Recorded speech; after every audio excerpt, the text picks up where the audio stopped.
Selamat pagi, siang, dan malam buat Sobat Kunci.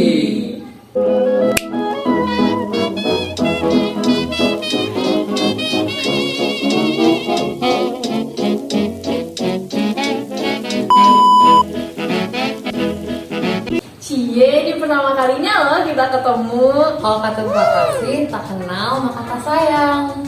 Jadi, perkenalkan, kita adalah pencaci, pendekar, Mencari Kunci. Kita siap nih bahwa kalian bertamasya mengelilingi misteri coding si doi yang serumit kata-kata kaum Hawa. Selamat datang di episode 1 Perjalanan pencaci mengenal kriptografi. Ngomongin soal kriptografi, sebenarnya erat loh sama keamanan. Kita hidup pasti menerima dan memberikan informasi pada orang lain. Tahu lah ya bahayanya ketika informasi kamu bocor kemana-mana. Apalagi ketika kamu suka sama si doi, terus informasi itu bocor ke doinya langsung. Kacau deh. Nah, untuk menghindari hal tersebut, makanya sekarang tuh dikembangkan sistem keamanan pada jaringan komputer yang disebut cyber security, di mana salah satu tools yang banyak digunakan saat ini adalah kriptografi. Kriptografi itu sebenarnya bisa kita analogikan seperti gembok yang melindungi suatu hal di dalamnya agar tetap terjaga keamanannya dari orang lain selain dari pemilik kuncinya. Goals aman seperti apa sih yang kita inginkan? Aman yang dimaksud yaitu di mana data kita terjaga kerahasiaannya, keasliannya dari segi data, pengirim, dan penerima, serta sebagai pengirim juga tidak bisa menyangkal kalau dia sudah mengirimkan pesan tersebut. Yang bisa dibilang, hal tersebut termasuk ke dalam prinsip dari kriptografi itu sendiri loh Sobat Kunci. Teman-teman Sobat Kunci, tahu nggak sih kalau kriptografi itu telah digunakan loh oleh bangsa Mesir sekitar 40 tahun yang lalu. Lama banget kan? Nah, mereka ini menggunakan hieroglif yang berupa kombinasi dari banyak macam gambar seperti bentuk manusia, hewan, dan juga benda. Zaman semakin berkembang, lantas pada tahun 400 sebelum Masehi, bangsa Romawi juga ikutan loh untuk menggunakan konsep kriptografi pada alat yang disebut dengan cycle. Cycle ini biasanya digunakan oleh para tentara Sparta untuk berkirim pesan. Cycle mempunyai pita yang panjang yang terbuat dari daun papirus dan mempunyai juga sebatang silinder. Gak mau stuck di situ-situ aja, pada tahun 100 sebelum Masehi sampai dengan 44 sebelum Masehi, akhirnya nih buyut kita yaitu Julius Caesar menciptakan sistem di mana setiap karakter dalam pesannya itu digantikan oleh karakter 3 posisi di depannya dalam alfabet Romawi. Misalkan nih, huruf A ditulis menjadi huruf D, huruf B ditulis menjadi huruf E, dan begitu pun selanjutnya.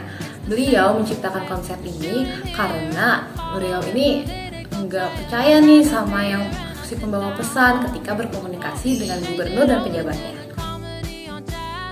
Pada dasarnya, proses kerja kriptografi didasari sama 3 kunci.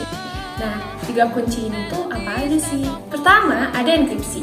Nah, ketika kita melakukan enkripsi, artinya kita akan mengubah plain text atau informasi data asli yang akan dikirim menjadi suatu bentuk ciphertext. Ciphertext ini adalah sandi-sandi hasil enkripsi. Ibaratnya, kamu lagi disekap, terus kamu pengen minta tolong nih ke polisi supaya nggak ketahuan sama si penculiknya.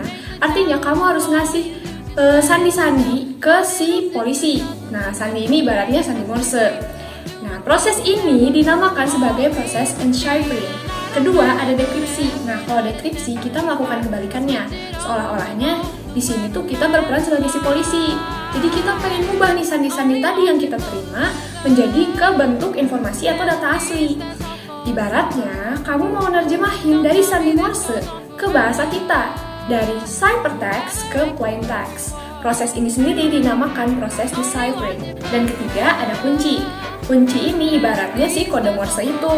Jadi, kunci adalah suatu parameter atau sebuah metode yang digunakan untuk melakukan metode enkripsi dan dekripsi. Dalam kriptografi sendiri, kunci ini adalah suatu informasi yang akan mengendalikan jalannya algoritma kriptografi. Sama kayak beragam jenis kenangan mantan yang kamu punya, Di dalam kriptografi sendiri ada juga nih jenis-jenis yang membedakan mereka. Pada dasarnya, algoritma kriptografi dibagi menjadi dua kelompok. Yang pertama, berdasarkan jenis kunci yang digunakan, dan yang kedua, berdasarkan besar data yang diolah. Ngomong-ngomong soal pembagian kelompok berdasarkan kunci yang digunakan, terdapat algoritma simetris dan algoritma asimetris. Pada algoritma simetris, kunci enkripsi yang digunakan itu sama dengan kunci dekripsi. Algoritma ini memiliki kecepatan yang lebih tinggi dibandingkan dengan algoritma asimetris. Tetapi untuk tiap pengguna yang dikirim pesan dibutuhkan kunci yang berbeda juga. Akibatnya sering terjadi kesulitan dalam manajemen kunci. Nah, kalau algoritma asimetris, kita tuh menggunakan dua kunci karena kunci enkripsi dan kunci dekripsi ini berbeda. Nah, kunci yang kita gunakan itu ada kunci publik dan kunci privat. Gampang kok ngingetnya, sesuai aja sama namanya. Kunci publik artinya disebarkan secara umum, kalau misalnya kunci privat itu disimpan oleh penggunanya secara rahasia. Keamanan pada distribusi kunci dapat lebih baik dan manajemen kunci pun jadi lebih mudah karena kunci yang digunakan sedikit. Walaupun begitu, seperti yang sudah disinggung sebelumnya, bahwa kecepatan dari algoritma ini lebih rendah dibandingkan algoritma simetris. Selanjutnya, kalau kita bahas kriptografi berdasarkan besarnya data yang diolah, kita bakal kenal dengan dua jenis algoritma kriptografi yang diantaranya adalah block cipher dan stream cipher. Seperti namanya, block cipher merupakan jenis algoritma kriptografi yang dalam pengoperasiannya pada data berbentuk blok atau kelompok data yang pada saat dienkripsi atau didekripsi, data yang masuk akan berukuran sama. Sedangkan stream cipher beroperasi pada suatu pesan berbentuk bit tunggal yang format datanya berupa data aliran dari bit yang nantinya akan terjadi proses enkripsi dan dekripsi. Gimana Sobat Kunci? Asik gak nih episode satunya? Tungguin next episode dari kita ya. Mohon maaf bila ada kesalahan dalam ucap ataupun konsep di dalamnya. Terima kasih sudah menyaksikan kami dari awal sampai akhir. Ikuti terus perjalanan pencaci. Kami pamit undur diri.